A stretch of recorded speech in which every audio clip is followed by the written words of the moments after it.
జగములు రక్షించే సకల జ్ఞానమూర్తి ఎవరింట తాను కొలువుండునో కలుగును వారికి కీర్తి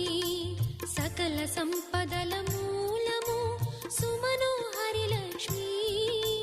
శ్రీ చక్రవాసిని మాత శ్రీ విష్ణు ధర్మ పత్ని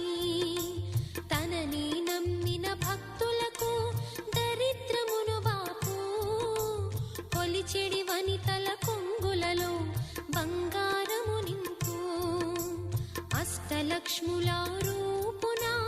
అవతారం దాల్చినది కష్టములను తొలగించగా భూమిలో వెలసినది లక్ష్మీదేవి కథ శ్రీ లక్ష్మీదేవి కథ లక్ష్మీదేవి